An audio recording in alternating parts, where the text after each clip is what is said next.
भीड़ बहुत ज्यादा है। कुछ चीजें हम आपको वीडियो पे नहीं बता सकते। आप जल्दी से जल्दी हाथ जोड़ के विनम्र निवेदन आप फोर्स भेजिए सर। कंडीशन बहुत बिगड़ती जा रही है, प्लीज सर आप फोर्स भेजिए। इतने कार्ड यहाँ पे लावारिस है, इसका मतलब ये लोग कहाँ चले गए? देखिए, आप जो ये वीडियो दिखा रहे हैं, जो इसके संबंध में पुलिस के पास ऐसी कोई इन्फॉर्मेशन नहीं है। खबरों में आज भी महाकुंभ है, क्योंकि दूसरी भगदड़ पर अब तक उत्तर प्रदेश सरकार की तरफ से कोई तसल्ली बख्श जवाब नहीं आया। उधर एक शंकराचार्य हैं जिन्होंने दावा किया कि मौनी अमावस्या पर और भी भगदड़ हुई। बयानबाजियां चल रही हैं। इन सब के बीच भगदड़ को लेकर जांच भी शुरू हो गई है। खोया पाया विभागों के बाहर लंबी कतार भी लगी है। महाकुंभ पर आज भी विस्तार से बात करेंगे। बात उन गैर जिम्मेदाराना बयानों पर भी करेंगे जो संत समाज या राजनीतिक समाज से आ रहे हैं। बात देश की आर्थिक सेहत पर भी होगी, क्योंकि आज इकोनॉमिक सर्वे पेश हुआ जिसमें जीडीपी के अनुमान बताए गए, जीएसटी के अनुमान बताए गए, और हम सब जानते ही हैं कि कल यानी 1 फरवरी को देश का बजट भी सबके सामने आने वाला है। इसलिए इकोनॉमिक सर्वे महत्वपूर्ण हो जाता है। उसके पहले राष्ट्रपति का अभिभाषण होता है और उस पर हुई टिप्पणियों पर भी विवाद हुआ, इसका जिक्र करेंगे। दिल्ली में चुनाव चल रहे हैं और अमोनिया कितना है पानी में, साजिश है कि लापरवाही है कि राजनीतिक बयानबाजी है, इसका भी रुख करेंगे। नमस्कार, सौरभ द्विवेदी नाम है मेरा और आप देखना शुरू कर चुके हैं Lallan top show. Brought to you by Sensodyne, itel, Siarams. बस पैक नहीं है। SLS पैराफिन और दूध का करंट भी कौन? तो लाइफ का करंट ऑन? कुछ भी। तो ट्राई करके देख ले। सेंसोडेंट के toothpaste for sensitive teeth. Mahakumbh की दूसरी भगदड़ पर मेला प्रशासन का अजीबोगरीब डिफेंस हमारे सामने है। झूसी में जो हुआ उस पर क्या कहें, कैसे स्वीकारें, इस पर रुख साफ नहीं। लेकिन प्रयागराज के जिम्मेदारों ने कुछ तो कहा, जबकि लखनऊ में जिम्मेदार इस दूसरी भगदड़ पर अब तक चुप्पी साधे हैं। सरकार योगी आदित्यनाथ की अब तक खामोश है। जांच हो तो रही है, पर सिर्फ पहली भगदड़ की। दूसरी भगदड़ को ना तो स्वीकार किया गया, ना अब तक हताहत अगर कोई है तो उनकी संख्या बताई गई, ना घायलों की, ना मुआवजे का ऐलान। उधर अस्पतालों से लेकर खोया पाया केंद्र तक, जैसा मैंने आपसे कहा, परिजनों को खोजते हुए लोग भटक रहे हैं। इन सब के बारे में एक एक करके आपको बताते हैं। जैसा पहले जिक्र किया, कल के शो में जिक्र किया, हमारे साथी मोहन कनौजिया और अभिनव पांडे की रिपोर्ट्स में जिक्र हुआ। महाकुंभ में 29 जनवरी को मची दूसरी भगदड़, जिसको लल्लन टॉप ने ब्रेक किया था, उससे जुड़े ये 2 बयान सुनिए। सर आपसे हम्बल रिक्वेस्ट है, यहाँ पे बहुत ज्यादा भीड़ हो चुका है।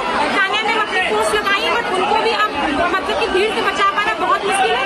मैम के सपोर्ट से, हम लोग के सपोर्ट से सब बच्चों को यहाँ एकत्रित किया गया, लेकिन भीड़ बहुत ज्यादा है। कुछ चीजें हम आपको वीडियो पे नहीं बता सकते। आप जल्दी से जल्दी हाथ जोड़ के विनम्र निवेदन आप फोर्स भेजिए सर। कंडीशन बहुत बिगड़ती जा रही है, प्लीज सर आप फोर्स भेजिए। देखिए, आप जो ये वीडियो दिखा रहे हैं, जो इसके संबंध में पुलिस के पास ऐसी कोई इन्फॉर्मेशन नहीं है। इसमें जांच कराएंगे और जो भी फैक्ट्स हैं उसके बेसिस पे करेक्टिव एक्शंस जो है वो ली जाएंगे। पहला वीडियो 29 जनवरी की सुबह का है, जब झूसी में भगदड़ जैसे हालात थे। जगह वही हल्दीराम स्टोर, जहां कई लोग शरण ले रहे थे, व्यवस्था संभाल रहे पुलिसकर्मियों में से एक इस महिला ने यह वीडियो बनाया। उच्च अधिकारियों से अपील की जल्द से जल्द और भी फोर्स भेजी जाए, क्योंकि हालात बिगड़ रहे हैं। दूसरा वीडियो 30 जनवरी की रात का है, जब लल्लन टॉप ने झूसी भगदड़ पर मेला क्षेत्र के डीआईजी वैभव कृष्ण से बात की। उन्होंने कहा पुलिस को झूसी की घटना के बारे में पता ही नहीं चल पाया था। सुनकर अचरज लगता है। महकमे की एक महिला पुलिसकर्मी हजारों लोगों की भीड़ के बीच से स्थिति बताते हुए वीडियो बना रही है, लेकिन आला अधिकारियों तक खबर नहीं पहुंच रही।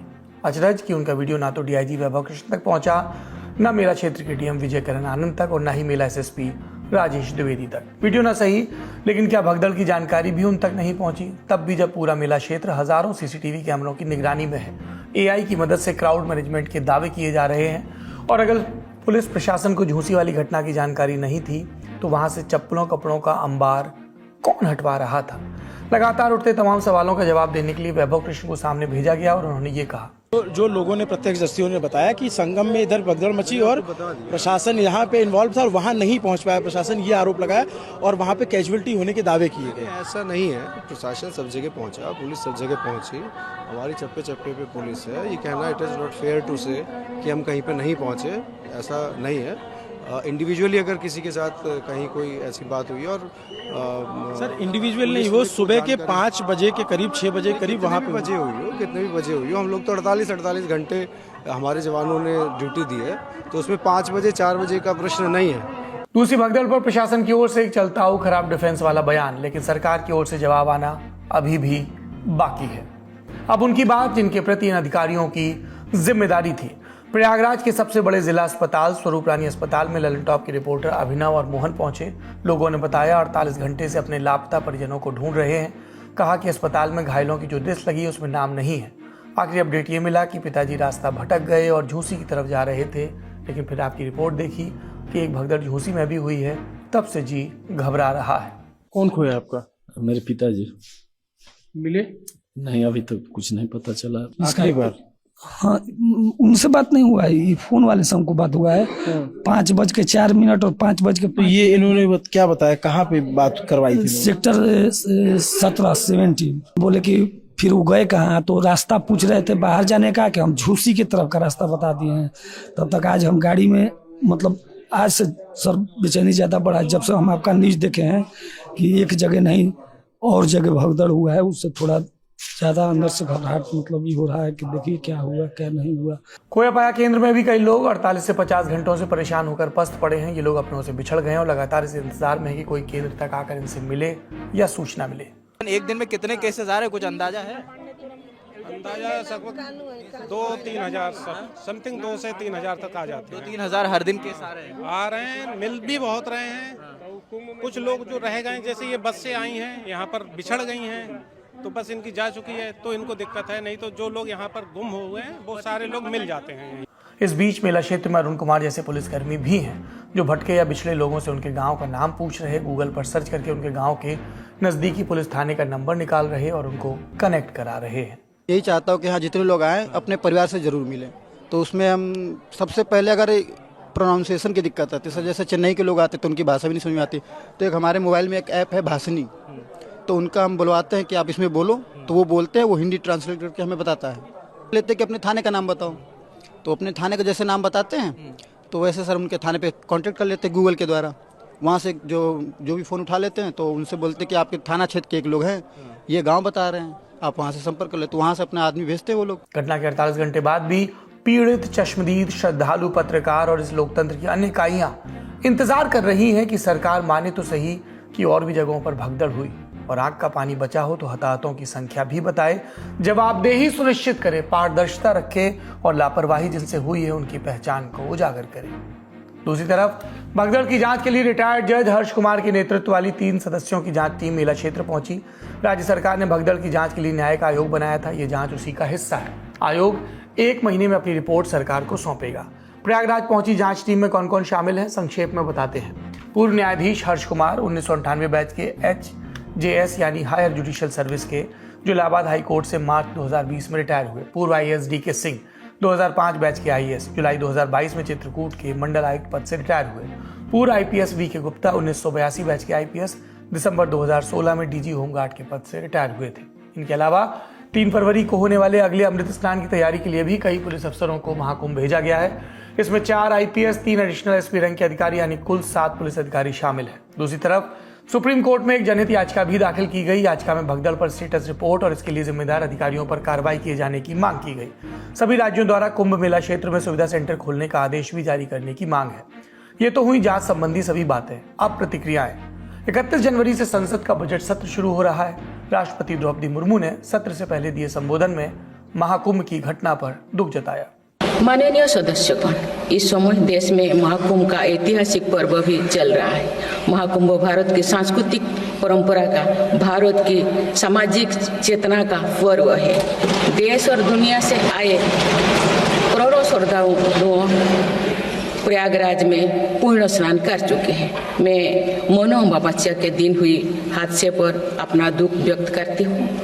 घायलों के शीघ्र स्वस्थ होने की कामना करती हूँ। जब सदन शुरू हो गया तो जाहिर है कि प्रतिक्रियाएं और भी आईं। उत्तर प्रदेश के पूर्व मुख्यमंत्री और समाजवादी पार्टी के अध्यक्ष अखिलेश यादव ने कहा, हादसों की सच्चाई और आंकड़े छिपाना अपराध है। सरकार हजारों करोड़ रुपए प्रचार और दुर्घटना की खबरें दबाने के लिए बाहर रही है, लेकिन पीड़ितों पर कुछ करोड़ खर्च करने से पीछे हट रही है। लोगों की जान गई है भगदड़ में, सरकार संख्या छिपा रही है। और सरकार इसलिए संख्या छिपा रही है क्योंकि उन्हें मुआवजा न देना पड़े। पहले हमारा ध्यान इसी पर है, जो खोए हुए लोग हैं उनकी सही जानकारी दे, सरकार सूची दे, शव का पूरा इंतजाम करे, उन्हें पहुंचाने से लेकर के उनके घर परिवार को जल्दी से जल्दी जानकारी और सूचना देनी चाहिए।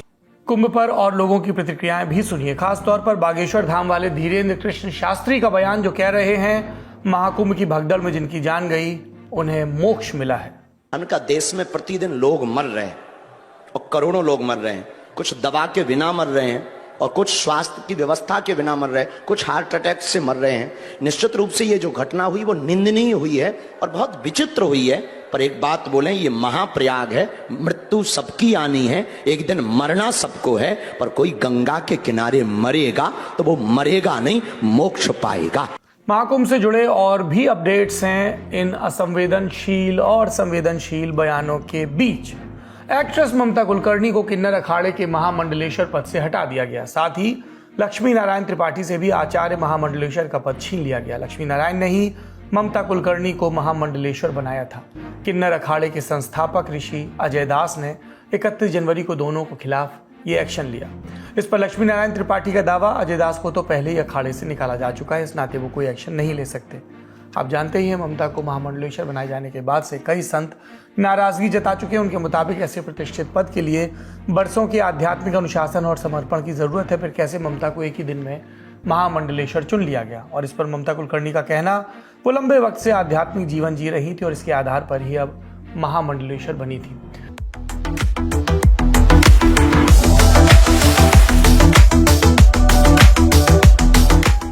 अगला अपडेट, 1 फरवरी को 73 देशों के 116 डेलीगेट्स महाकुंभ आएंगे। अरेल घाट में इनका स्वागत किया जाएगा। इसके बाद संगम में डुबकी लगाएंगे।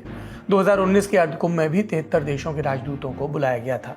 इस दौरान उपराष्ट्रपति जगदीप धनखड़ भी वहां पर मौजूद रहेंगे। श्रद्धालुओं के लिए बनाए जा रहे भंडारे में राख डालते एक पुलिसकर्मी का वीडियो सामने आया था। इन इंस्पेक्टर को सस्पेंड कर दिया गया है। हम कई बार सोचते हैं, अगर ये खबरें वीडियो पे डॉक्यूमेंट ना हो, कभी पत्रकारों के कैमरे पर, कभी श्रद्धालुओं के, तो इस तरह की कितनी ही कार्रवाइयां हैं जो इंतजार में रह जाएं। कुंभ से आज की खबरें यहीं तक। अब दूसरी खबरों का रुख करते हैं।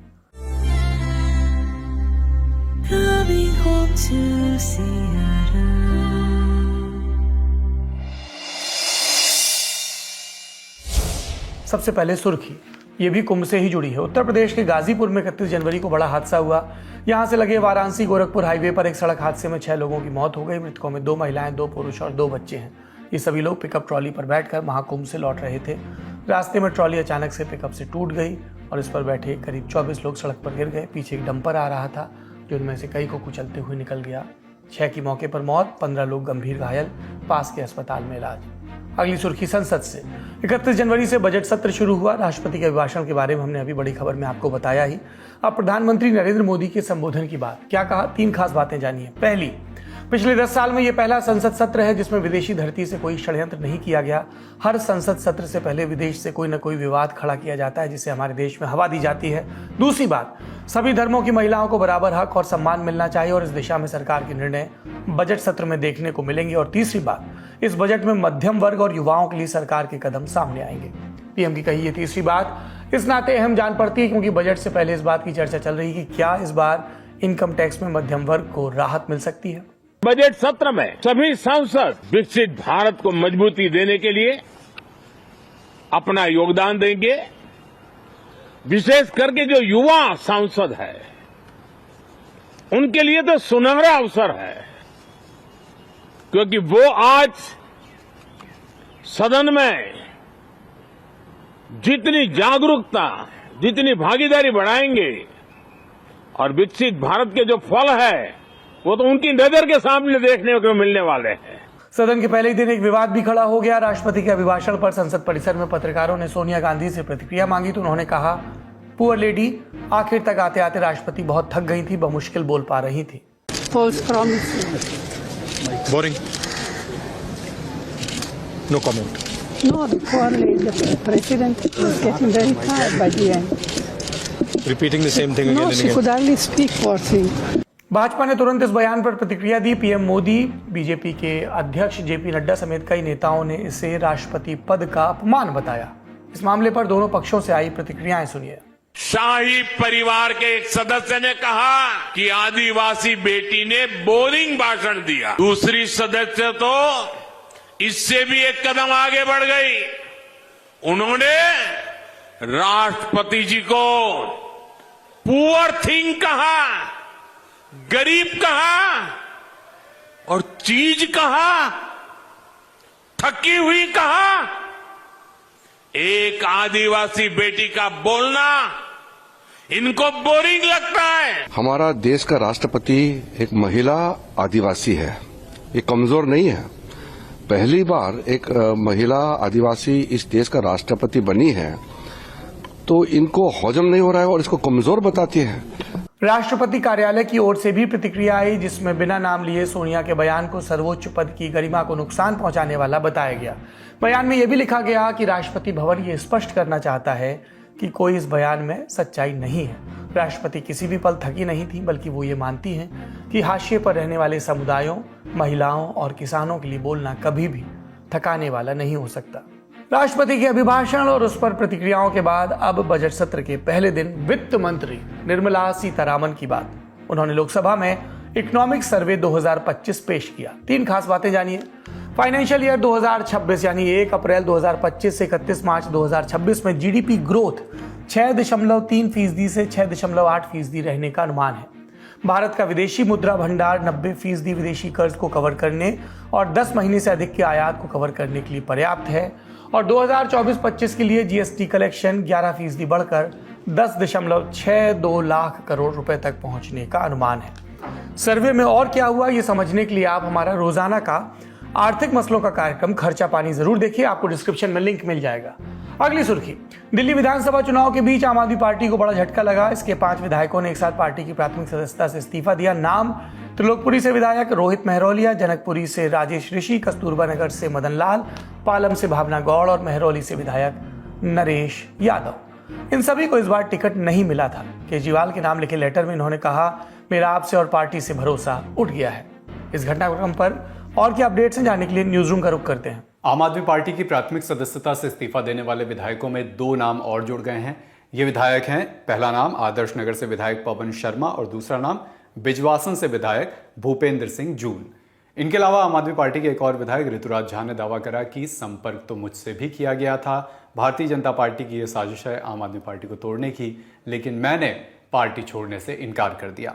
इससे इतर दिल्ली विधानसभा के स्पीकर रामनिवास गोयल ने कहा है कि अभी विधायकों के इस्तीफे की, उनकी पार्टी सदस्यता छोड़ने की कोई जानकारी मेरे पास नहीं है। जानकारी आएगी उस हिसाब से आगे कार्रवाई की जाएगी। दिल्ली से जुड़ा अगला अपडेट, यमुना के पानी को लेकर राजनीति अभी भी जारी है। चुनाव आयोग ने अरविंद केजरीवाल से यमुना में जहर को लेकर 5 सवाल पूछे थे। जवाब देने के लिए 31 जनवरी की सुबह केजरीवाल चुनाव आयोग के दफ्तर पहुंचे। साथ में दिल्ली की सीएम आतिशी और पंजाब की सीएम भगवंत मान मौजूद थे। केजरीवाल ने आयोग के सामने क्या कहा, इसकी जानकारी बाद में पार्टी सांसद संजय सिंह ने दी। केजरीवाल साहब ने एक एक चीज सिलसिलेवार बताया कि किस तरह से दिल्ली में जहरीले पानी भेजने की साजिश रची गई भारतीय जनता पार्टी के द्वारा। सिलसिलेवार एक एक घटनाक्रम बताया, जिस पर चुनाव आयोग ने कहा है कि वो पूरे मामले की जांच कराएंगे, पूरे तथ्यों की जांच कराएंगे और सारे मामलों की जांच कराने के बाद वो किसी निर्णय पे पहुंचेंगे। इस पर विपक्षी पार्टियों की तरफ से भी प्रतिक्रियाएं आई। कांग्रेस नेता संदीप दीक्षित ने पूछा, केजरीवाल ने क्या नकल करके आईआईटी पास कर ली। बीजेपी नेशनल जनरल सेक्रेटरी तरुण चुग ने भी कहा, देश के प्रतिष्ठित संस्थानों पर आरोप लगाना केजरीवाल की आदत है। इन्होंने कहा कि मैंने जहर नहीं कहा था, मैंने अमोनिया कहा था। अमोनिया जहर थोड़ी है, अमोनिया तो इस्तेमाल किया जाता है पानी को साफ करने में। क्या मतलब इतना बड़ा मुख्यमंत्री, मुझे कभी कभी समझ में नहीं आता इसने आईआईटी में पढ़ा क्या था। इंजीनियर होके ऐसी बातें कर रहा है जो 5वीं 6ठी क्लास का केमिस्ट्री का स्टूडेंट नहीं करेगा। जिसने 7वीं 8वीं में केमिस्ट्री पढ़ ली होगी वो, तुमने किया क्या यार, मुझे समझ में नहीं आता है। इधर उधर देख दुख के पास हो गए थे क्या। झूठ झूठ झूठ, बार बार अरविंद केजरीवाल झूठ बोल रहे हैं और जब खुद झूठे साबित हो जाते हैं तब माफी मांगते हैं। देश के प्रतिष्ठित संस्थानों पर मनगढ़ंत आरोप लगाना, देश के इंस्टीट्यूशंस का अपमान करना, ये अरविंद केजरीवाल की आदत बन चुकी है। बाद में केजरीवाल ने भी प्रेस कॉन्फ्रेंस की और कहा अब अमोनिया का लेवल 7 ppm से घटकर 2.1 ppm हो गया। इससे साफ है कि पहले साजिश हुई थी। अब खुद ही सोचिए, इसका मतलब साजिश थी, हमने संघर्ष किया। तो दिल्ली के लोगों को मैं ये खुशखबरी देना चाहता हूं कि आपका संघर्ष रंग लाया। 15 जनवरी को 3.2 था, उसके बाद इन्होंने बदमाशी करके बढ़ा के 26 जनवरी तक 7 ppm पहुंचा दिया। जब मैंने आपने दिल्ली के लोगों ने शोर मचाया तो ये 7 ppm से घट के आज 2.1 आ गया। तो अब दिल्ली के सारे अभी फिलहाल वाटर ट्रीटमेंट प्लांट्स चल रहे हैं। दिल्ली के अंदर अगर हम शोर नहीं बचाते, संघर्ष नहीं करते, तो आज दिल्ली के 1 करोड़ लोगों को पानी नहीं मिल रहा होता। एक और अपडेट, दिल्ली की मुख्य निर्वाचन अधिकारी आर एलिसवाज ने विधानसभा चुनाव की तैयारियों का आज ब्यौरा दिया। बताया मतगणना के लिए स्पेशल प्लानिंग की गई है, जिसके लिए इलेक्शन कमीशन ऑफ इंडिया ने मंजूरी दे दी है। इसके तहत दिल्ली के 11 जिलों में 19 मतगणना केंद्र बनाए गए हैं। ये हुई देश की प्रमुख खबरें। दुनिया भर की खबरों को जानने के लिए देखिए हमारा अंतर्राष्ट्रीय खबरों का बुलेटिन दुनियादारी। आज का ललन टॉप शो यहीं समाप्त होता है। अपना और अपनों का ख्याल रखिए। शुक्रिया, शुभ रात्रि।